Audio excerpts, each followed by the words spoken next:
আর এসব ভালো লাগে না। আমি অবাক হয়ে সমককে জিজ্ঞাসা করি, কি হলো আবার সমক? সমক তার হাতে থাকা খবরের কাগজটা মুড়ে টেবিলের ওপর সেটা রেখে আমাকে বলে, কি আর বলি বলো তো পৃথ্বী, কাগজ খুললেই তো নারী নির্যাতন, কন্যা ভ্রূণ হত্যা আর শ্লীলতাহানির ঘটনা ভরে গেছে। এসব দেখতে কারো ভালো লাগে? আমি একটু মুচকি এসে বলি, কি করবে বলো তো ভাইয়া, সংবাদপত্রের মানুষদের তো কিছু করে পেটটা ভরাতে হবে, তাই নয় কি? আর তাছাড়া এটাই তো বর্তমান সমাজের অবস্থা ভাই। হ্যাঁ, ঠিকই বলেছো পৃথ্বী, কিন্তু চিন্তার বিষয় হলো এই নারীদের ওপর এই অত্যাচার মেনে নেওয়া যাচ্ছে না ভাই। সমাজকে এটা বুঝতে হবে যে সব নারী নিজের মায়ের বিভিন্ন রূপ। আমি এবার নিজের হাসি চাপতে না পেরে বললাম, তুমি যেটা বলছো সেটা কখনোই সম্ভব নয় সমক, কারণ এই পৃথিবীতে ভালো যেমন থাকবে তেমন খারাপও থাকবে। আর খারাপ যদি না থাকে তাহলে তোমার পেশার পরিবর্তন করতে হবে ভাইয়া। হ্যাঁ হ্যাঁ, হাসো হাসো, একদিন দেখবে আমার স্বপ্নই কিন্তু পূর্ণ হবে। এই বলেই সমক নিজের ঘরের দিকে চলে যায়। আমি কাগজগুলো টেবিলে গুছিয়ে রেখে আমার ঘরের দিকে যাব, অমনি কলিং বেলটা বেজে উঠল। আমি দরজা খুলতে যাব, অমনি সমক নিজের ঘরের দরজা থেকে উঁকি মেরে আমাকে বলে, এই পৃথ্বী, ইন্সপেক্টর ভদ্র এলে বলবে আমি ঘুমোচ্ছি। এই বলে সে আবার ঘরের ভেতর ঢুকে যায়। দরজা খুলতে দেখি এক 28 থেকে 29 বছর বয়সের এক যুবক দরজার সামনে দাঁড়িয়ে আছে। আমাকে দেখে নমস্কার জানিয়ে সে বলে, আচ্ছা, সমকবাবু আছেন? কিন্তু আশ্চর্যের বিষয় যেটা ঘটল সেটা হলো, ছেলেটার প্রশ্ন শুনে সমক তার গায়ে পাঞ্জাবি গলাতে গলাতে আমার পেছন থেকে বলে ওঠে, না, নেই। ছেলেটি এটা শোনার পর গোবেচারা মুখ করে আমাকে জিজ্ঞাসা করে, নেই? আমি বলি, আরে আছেন আছেন, যে আপনাকে বলল তিনি সমক সেন। ও, তাহলে? এবার সমক চশমাটা গলিয়ে আমাকে সরিয়ে বলে উঠল, তাহলে আবার কি? এত কথার কি আছে হে? এই বলে তার হাত ধরে ঘরে ঢুকিয়ে নেয় সমক। সত্যি সমকের এই সমস্ত শিশু সুলভ আচরণ আমি ওর বন্ধু বলে বুঝতে পারি, কিন্তু এই ছেলেটির মতন নতুন মানুষরা চিনতেই পারে না সমককে। হয়তো সমকও সেটাই চায়। ঘরে তাকে এনে সোফায় বসতে পারে সমক। তারপর তার বিপরীতে একটা চেয়ারে বসে সে, আর আমি গিয়ে বসি সমকের পাশের একটি চেয়ারে। সমক একবার চশমার ওপর দিয়ে ছেলেটির আপাত মস্তক দেখে বলে, তার নামটা কি? ছেলেটি আমতা আমতা করে বলে, আগে মানে আগে ঋষিনাথ মুখার্জি। বেশ, তবে অত বড় নামে আমি ডাকতে পারবো না হে ছোকরা, বরং ঋষি বলি ডাকি। এরপর কিছু একটা ভেবে সমক আবারও বলে, তাই অধম গোয়েন্দাকে দরকার হলো কেন? আসলে আমার বাবার খুব বিপদ সমকবাবু। ও, এইসব কথা শোনার সময় আমার নেই, আসল কারণটা কি ঘটেছে সেটা বলো। ঋষি সামনের টেবিলে রাখা গ্লাস থেকে জল ঢকঢক করে পান করে তারপর বলতে শুরু করলো, আসলে আমার বাড়ি বর্ধমান জেলার একটা ছোট্ট গ্রামে।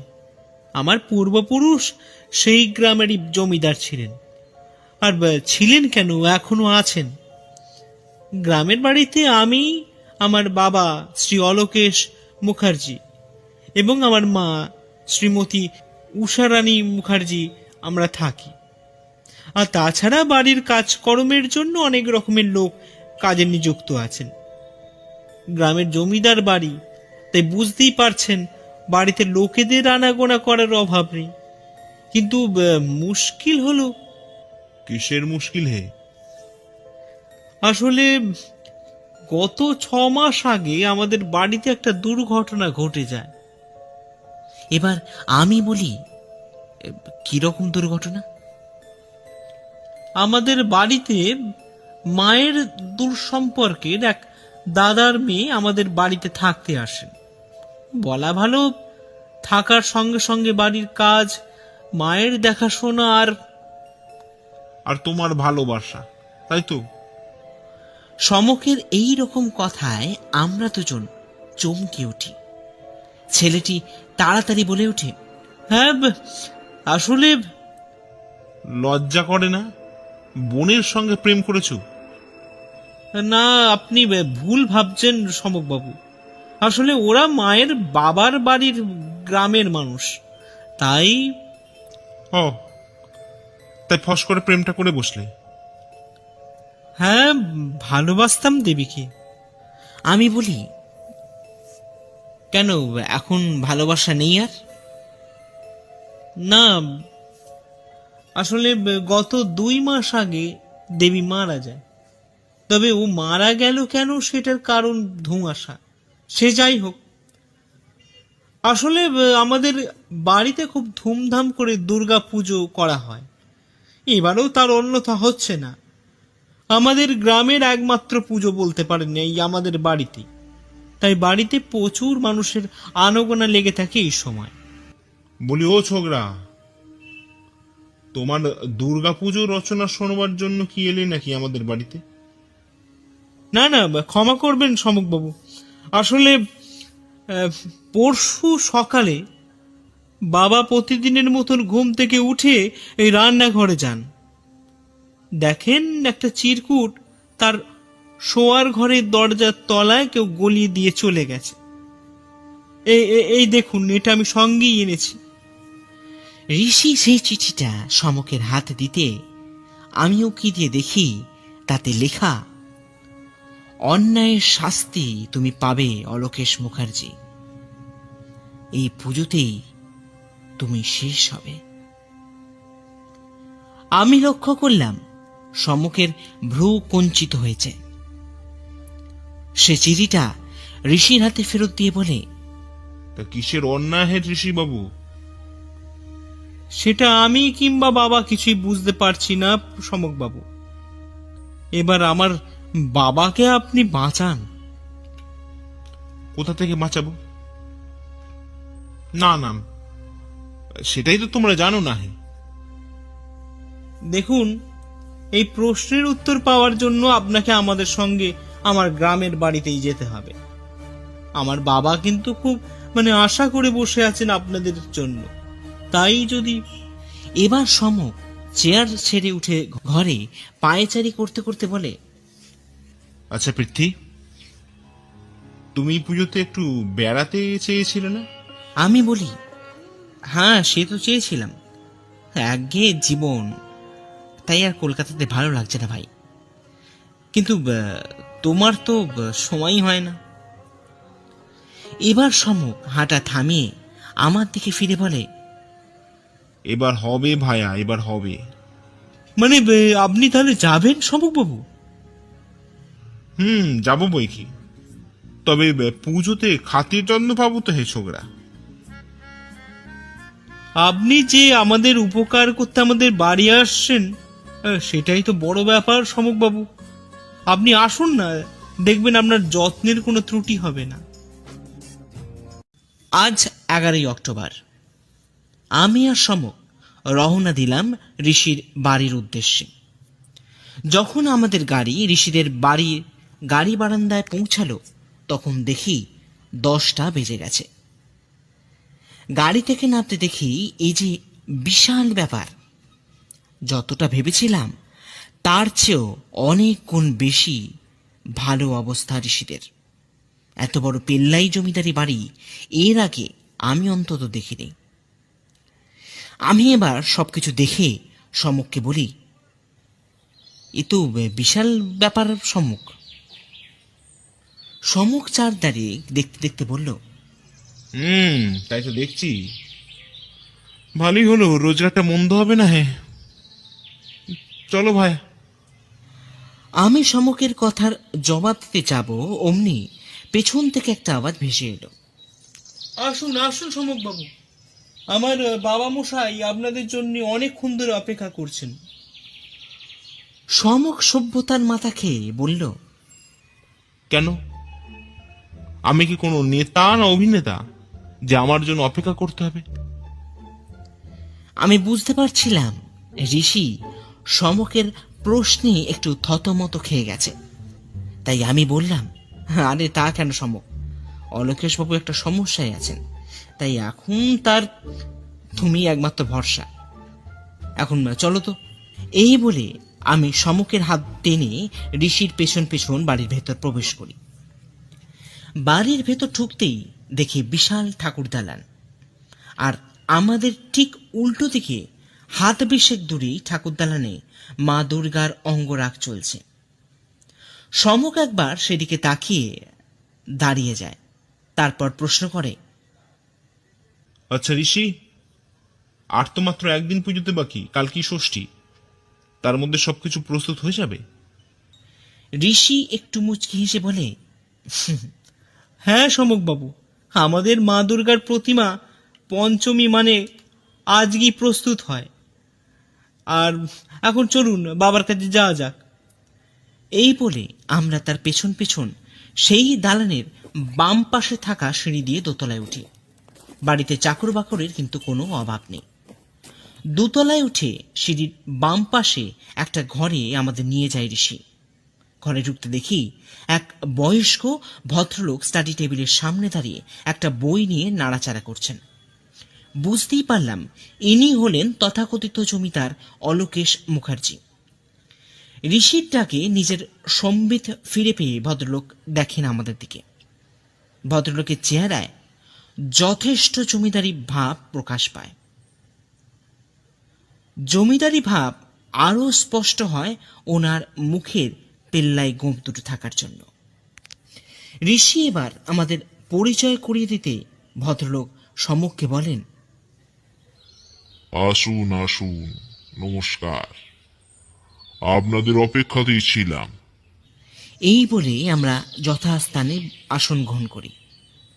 আমি আর সমক বসলাম একটা সোফায়, আর আমাদের ঠিক উল্টো দিকে অলোকেশ বাবু, আর তার ঠিক পাশেই দাঁড়িয়ে রইল ঋষি। অলোকেশ বাবু এবার বললেন, আশা করি আপনারা সবই শুনেছেন ঋষির মাধ্যমে। আসলে এই ব্যাপারটা নিয়ে আমি খুবই চিন্তিত এবং কি করব সেটা বুঝতে পারছিলাম না, তাই আপনাকে খোঁজ দিতে বলি। এবার আপনি ভরসা সমক বাবু। সমক এবার প্রশ্ন করে, আপনি কি অন্যায় করেছেন অলোকেশ বাবু? ভদ্রলোক সামান্য মুচকি হেসে বলেন, সেটা আমি কি করে বলি বলুন তো, আমার তো সেরকম কিছু মনে পড়ে না। এবার দেখুন আপনি কিছু খুঁজে বার করতে পারেন কিনা। সেটা তো করবই, তবে আমি অন্যায়ের সঙ্গে কিন্তু আপোষ করি না। বেশ, আপনারা বরঞ্চ এখন নিজেদের ঘরে গিয়ে একটু বিশ্রাম নিন, তারপর না হয়। আমরা অলোকেশ বাবুকে বিদায় জানিয়ে সেখান থেকে বেরিয়ে আবারও দোতলায় বারান্দায় বেরিয়ে আসি। এরপর ঋষি তিনতলার একটা ঘরে আমাদের নিয়ে আসে। সেখানে দুটো খাট, একটা আলমারি আর একটা টেবিল। সবকিছুই এত পরিষ্কার এবং যত্নশীল যে দেখলেই অবাক হতে হয়। ঋষি এবার বলে, মানে আচ্ছা সমক বাবু, এটা আপনাদের ঘর, আপনারা একটু রেস্ট করে নিন, পরে আপনাদের সঙ্গে কথা হচ্ছে। এই বলে সে সেখান থেকে চলে যায়। সমুখ এবার ঘরের জানলার সামনে দাঁড়িয়ে একটা সিগারেট ধরিয়ে বলে, পৃথ্বী, সব জট পাকিয়ে যাচ্ছে ভাইয়া। আমি বলি, হ্যাঁ সেই তো লাগছে। তাহলে এখন কোথা থেকে শুরু করবে সমক? সময়ের অপেক্ষা ভায়া, সময়ের অপেক্ষা। আর চারিদিকে মানুষদের লক্ষ্য করতে হবে, বলা যায় না কোথা থেকে কি ক্লু পাওয়া যায়। সেটা তো তুমি ঠিকই বলেছ, তবে শুরু কোথা থেকে করবে সেটা কি ভাবলে? দেখি, আপাতত বাড়িটা ভালো করে ঘুরে দেখতে হবে একবার। দুপুরে খাওয়া দাওয়া শেষ করে আমি, সমক আর ঋষি চলে আসি ঠাকুর দালানে প্রতিমার কাছে। সমক প্রতিমার দিকে তাকিয়ে বলে, আচ্ছা ঋষি, তোমাদের কত বছরের পুজো এটা? ঋষি বলে, মানে এই ধরুন 100 থেকে 120 বছর তো হবেই। এবার সমক ঋষির দিকে ফিরে বলে, তোমার মাকে তো দেখতে পাচ্ছি না ঋষি। ঋষি একটু থতমত খেয়ে বলে, আসলে মা কারোর সাথে দেখা করেন না সমকবাবু। এমনিতেই তার শরীর খুব একটা ভালো যাচ্ছে না আজকাল, তাই। কিন্তু আমার তো কিছু প্রশ্ন করার ছিল ওনাকে। মাফ করবেন সমকবাবু, মা কথা বলতে পারেন না, আর তাছাড়া মাকে বিরক্ত না করলেই ভালো হয়। বেশ, আপনি যখন বলছেন তখন বিরক্ত নাই বা করলাম। এরপর আমরা হাঁটতে হাঁটতে এগিয়ে যাই বাড়ির পেছন দিকে পুকুরের পাড়ে। সেখানে ঘাটের পাশে বাঁধানো উঁচু চাতালে বসে থাকি আমরা 3 জন। সেখানে বসে সমক বলে, তা ঋষি, দেবী কি করে মারা যায়? এই প্রশ্নের পর ঋষি বেশ কিছুক্ষণ চুপ করে থাকে। তারপর পুকুরের দিকে তাকিয়ে বলে, মানে গলায় দড়ি দিয়ে সমকবাবু। এর পেছনে কোনো কারণ আছে খুঁজে পেছো নাকি? দেখুন সমকবাবু, দেবী খুবই ভালো আর শান্ত প্রকৃতির মেয়ে ছিল। সবাই ওকে খুব ভালোবাসতো। তবে আমি এবার বলি, তবে কি? ওর মৃত্যুর আগে কিছুদিন থেকে ওকে খুব ভয় পেয়ে থাকতে দেখেছি। সামান্য কিছুতেই খুব ভয় পেয়ে যেত সমকবাবু। এমনকি শেষের কিছুদিন আমার সঙ্গে কথা বলেনি। আমি চেষ্টা করলেও সে এড়িয়ে যায় আমাকে। আই সি, এ তো ভীষণ জটলা কেস হয়ে যাচ্ছে দেখছি। এখন আপনি ভরসা সমকবাবু। সে তো বুঝলাম, কিন্তু এখানে দুটো কেস হচ্ছে তাহলে। আপনার সাম্মানিক নিয়ে কিছু ভাববেন না সমকবাবু, আমি সেটা যথাসময়ে আপনাকে তুলে দেবো। বেশ, তাহলে এখন ওঠা যাক। চলো পৃথ্বী। এই বলেই সমক গটমট করে ঘরের ভেতরের দিকে রওনা দেয়। অগত্যা আমিও তার পেছন পেছন এগিয়ে আসি। কিন্তু ঋষি ঠিক একইভাবে পুকুরের দিকে তাকিয়ে বসে রইল। সেদিন আর তেমন কিছুই ঘটেনি। তবে সন্ধ্যার সময় সমক একবার বাড়িটা ঘুরতে আবারও যায়। আমি যাওয়ার কথা বলতে বারণ করে দেয়, তাই আমি লেখালেখি নিয়ে ব্যস্ত হয়ে পড়ি। আজ মহাষষ্ঠী। সকাল থেকেই এই বাড়িতে লোকজনের আনাগোনা শুরু হয়ে গেছে। সকালে সমকের ডাকে ঘুম ভাঙলেও এখন সে প্রতিমার সামনে দাঁড়িয়ে। আমি তাড়াতাড়ি প্রস্তুত হয়ে সমকের কাছে চলে যাই। সত্যি একটা রাতের মধ্যেই প্রতিমার কাজ সম্পূর্ণ হয়ে গেছে। দেখলাম ঠাকুর মশাই বেলতলায় পুজো আরম্ভ করে দিয়েছেন। এবার আমি সমককে বলি, কি হলো সমক, কিছু উত্তর পেলে নাকি? সমক কোমরে হাত দিয়ে চারিপাশের মানুষজন আর পুজোর নিয়ম কানুন দেখতে দেখতে বলে, কিছুটা পরিষ্কার হয়েছে, বাকিটা মনে হচ্ছে আজ রাতের ভেতরেই পরিষ্কার হয়ে যাবে। আমি এবার উত্তেজিত হয়ে বলি, পেয়ে গেছো? তবে কোন কেসটার? সবই মায়া পৃথ্বী, সবই মায়া। এখন চুপ করে যাও, ঋষি আসছে। আমি দেখি ঋষি আমাদের দিকে হাসতে হাসতে এগিয়ে আসছে। সে এবার আমাদের সামনে দাঁড়িয়ে বলে, মানে কিছু মনে করবেন না আপনারা, মানে আসলে বুঝতেই তো পারছেন বাড়ির আমি একমাত্র সন্তান, তাই পুজো নিয়ে আমি একটু ব্যস্ত হয়ে পড়েছি। তাই কিছু যদি দরকার লাগে তাহলে আমাকে আবার বলবেন। আমি বলি, না না, ওসব কিছু ভাববেন না। এবার সে সমককে প্রশ্ন করে, সমকবাবু, কিছু সমাধান করতে পারলেন নাকি? সমক বলে, নিজেরা সমস্যা তৈরি করে জটিল করে দেবেন সব ব্যাপার। এত তাড়াতাড়ি কিচ্ছু হবে না। এই বলে সে সেখান থেকে চলে যায়। আমি ঋষিকে বলি, কিছু মনে করো না ভাই, আসলে ও একটু চাপেই আছে, তাই। এই বলে আমিও সেখান থেকে প্রস্থান করি। ঘরে ফিরে যাওয়ার পর আমি সমককে বলি, আচ্ছা সমক, ঋষির সাথে অমন ব্যবহার করা কি খুব একটা দরকার ছিল? সমক বিছানায় চিত হয়ে পায়ের ওপর পা তুলে পাখার দিকে চেয়ে বলে, ব্যবহার কি আর দেখলে হে পৃথ্বী, আসল ব্যাপার যখন দেখবে না তখন বুঝবে কত ধানে কত চাল। ব্যাপারটা সোজা করার জন্য বলি, আচ্ছা তুমি কাল রাতে কোথায় গেছিলে সমক? সমক প্রথমে আমার দিকে অবাক হয়ে তাকিয়ে থাকে, তারপর রহস্যময় একটা হাসি এসে বলে, এই বাড়িটা এক্সপ্লোর করতে দোস্ত। এক্সপ্লোর করতে? তাহলে আমাকে সঙ্গে নিলে না কেন? সব ব্যাপারে জড়িয়ে চললে হয় না ভাইয়া, আর তাছাড়া এই রহস্যের বিষয়ে বুঝতে গেলে রাতে ঘোরাঘুরি ছাড়া কোনো উপায় নেই পৃথ্বী। কারণ অনেক সময় দিনে সূর্যের আলোয় অনেক রহস্য, অনেক অন্ধকার চাপা পড়ে যায়, কিন্তু যেখানে আমাদের খেলা অন্ধকারকে নিয়ে, সেটা রাত ছাড়া উপায় নেই পৃথ্বী।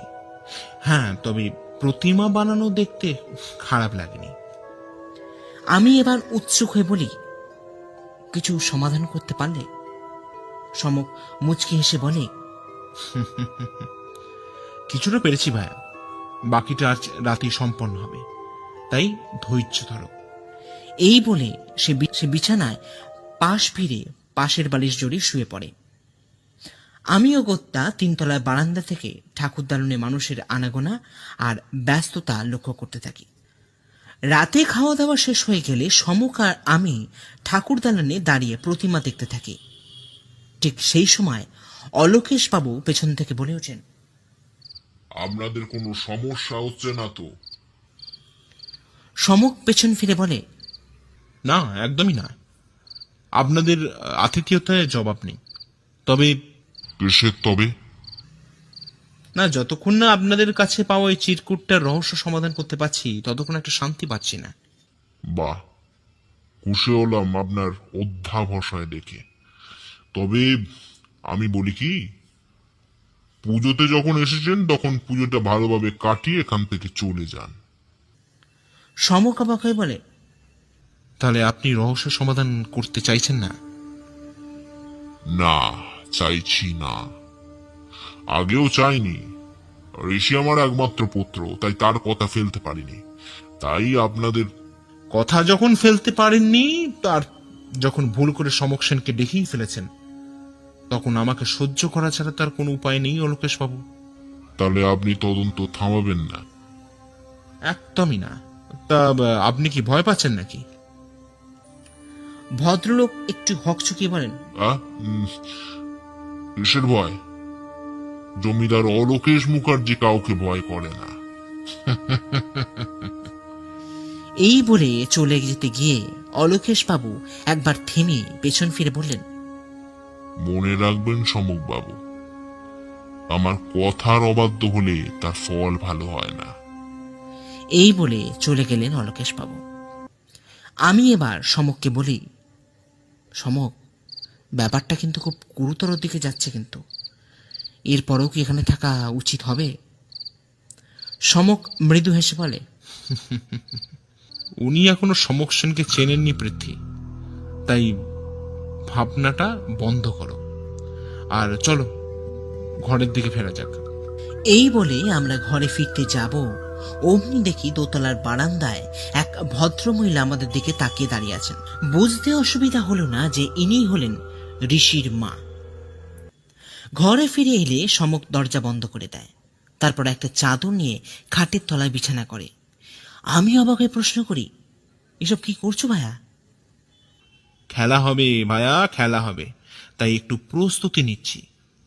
আজ রাতে আমরা খাটের তলায় শোবো, আর বিছানায় দুটো পাশবালিশ রেখে চাদর উপর দিয়ে চাপা দিয়ে দাও, যাতে বোঝা যায় আমরা বিছানায় শুয়ে আছি। আমিও তাড়াতাড়ি সমকের কথা মতন কাজ শুরু করে দিই। তারপর সমক ঘরের দরজা খুলে দেয়, ঘরের আলো বন্ধ করে দেয়। এরপর আমরা খাটের তলায় বিছানায় শুয়ে পড়ি। এরপর যে কখন ঘুমিয়ে পড়েছি মনে নেই। হঠাৎ ঘুমটা ভাঙল একটা আওয়াজে।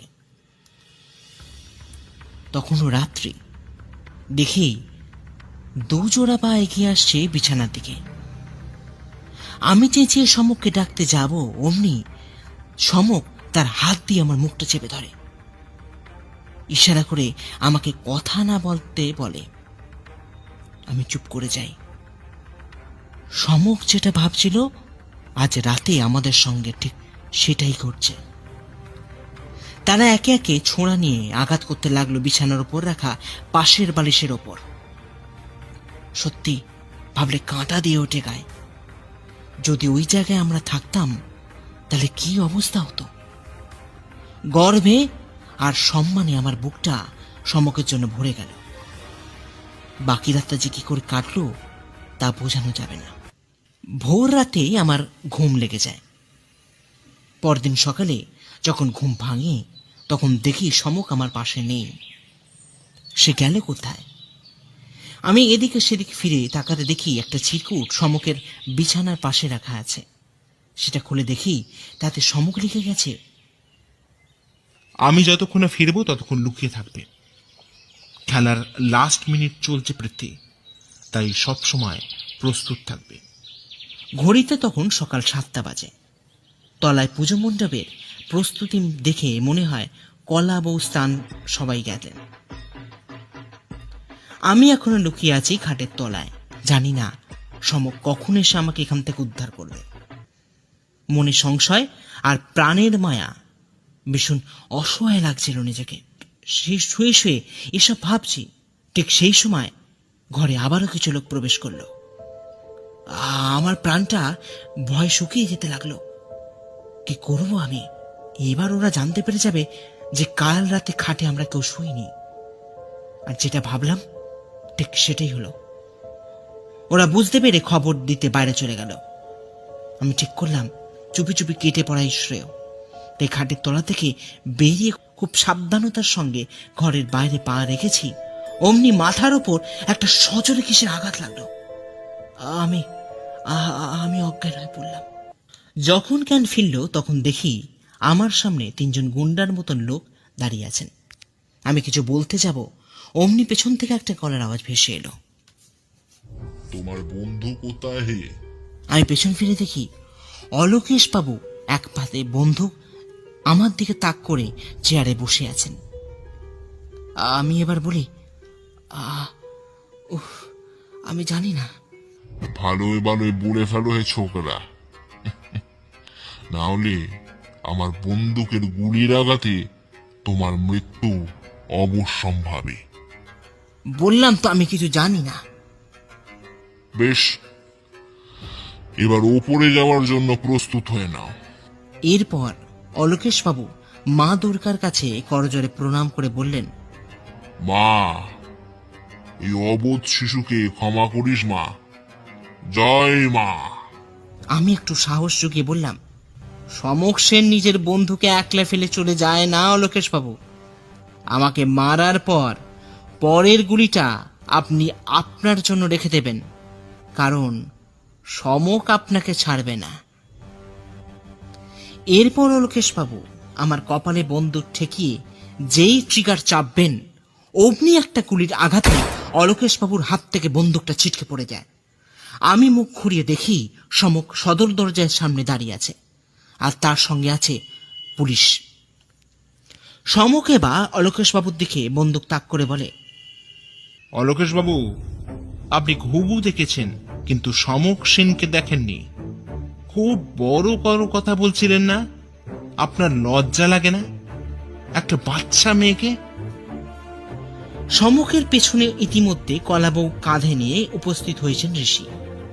সে এবার অবাক হয়ে বলে, মানে এসব কি হচ্ছে সমক বাবু? আর বাচ্চা মেয়ে মানে?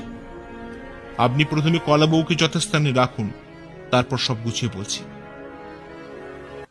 এখন ঠাকুরদালানি সমক, আমি, ইন্সপেক্টর সাহা, অলোকেশ বাবু, ঋষি আর 2জন কনস্টেবল বসে আছেন। সমক এবার মা দুর্গাকে প্রণাম করে বলতে শুরু করে। জয় মা, আমাকে সাহস দাও মা। আসলে ঋষি, এখন যে কথাগুলো তোমাকে আমি বলবো সেগুলো অত্যন্ত ঘৃণ্য আর লজ্জাজনক, তাই বাকি লোকেদের বার করে দিয়েছি এখান থেকে। তুমি আমাকে অলোকেশ বাবুর দেওয়ার অযাচিত একটা চিরকুট রহস্যের সমাধান করতে দাও। কিন্তু এখানে আসার পর যা জানতে পারি তারপর ভাবছি এখানে না এলেই ভালো করতাম। ঋষি এবার অবাক হয়ে বলে, মানে কেন সমক বাবু, হঠাৎ করে এরকম কথার মানে কি? আপনার প্রেমিকা তো অন্তঃসত্ত্বা ছিল, সেটা আপনি জানতেন না? ঋষিকে দেখলাম মুখটা নিচু করে বসে থাকতে। তারপর বলে, হ্যাঁ, কিন্তু বাবার সাথে এই কেসের কি সম্পর্ক সমক বাবু? আছে আছে, কারণ দেবী আপনার বাবার সন্তানের মা হতে চলেছিলেন ঋষি। ঋষি চেয়ার ছেড়ে দাঁড়িয়ে বলে, মানে কি সব বলছেন সমক বাবু? আপনার মাথা ঠিক আছে তো? আছে আছে, আপনি এবং আপনার বাবা একটা নিরীহ মেয়েকে যেভাবে অত্যাচার করেছেন তার শাস্তি ফাঁসি হওয়া উচিত। কিন্তু দিনের শেষে আপনি অন্তত তাকে বিয়ে করার আশ্বাসটুকু দিয়েছিলেন। কিন্তু অলোকেশ বাবু দিনের পর দিন ওই বাচ্চা মেয়েটার সম্মান হরণ করেন, তাকে তিলে তিলে নরক যন্ত্রণার দিকে ঠেলে দেন। অবশেষে একদিন জানতে পারেন যে দেবী মা হতে চলেছেন, তাও আবার আপনার বাবা অলোকেশ মুখার্জির ঔরসে। এটা শোনার পর অলোকেশ বাবু নিজেকে ধরে রাখতে পারেন না এবং খুন করেন ফুটফুটে একটা মেয়ে দেবীকে। কিন্তু এসব কথা আপনি জানলেন কি করে? আপনার মায়ের থেকে।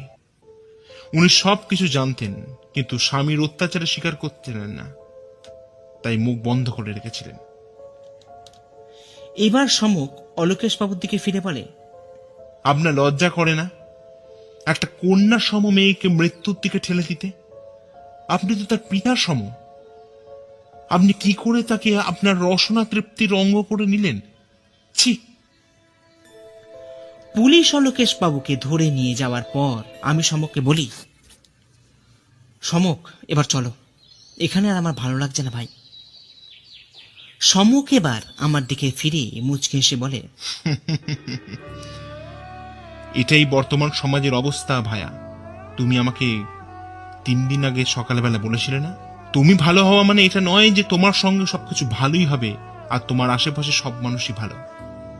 আসলে কি বলতো, ভালো আর খারাপের বিচার করার বোধটা এখন মানুষ হারিয়ে ফেলেছে তার প্রবৃত্তির করাল গ্রাসে।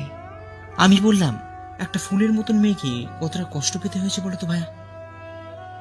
সমক এবার বলে, জানি দেবীকে খুব কষ্ট পেতে হয়েছে, কিন্তু এখানে তোমার কিংবা আমার কিছু করার ছিল না ভাইয়া। যেটুকুন আমাদের সাধ্যের মধ্যে ছিল সেটুকুন আমরা চেষ্টা করেছি।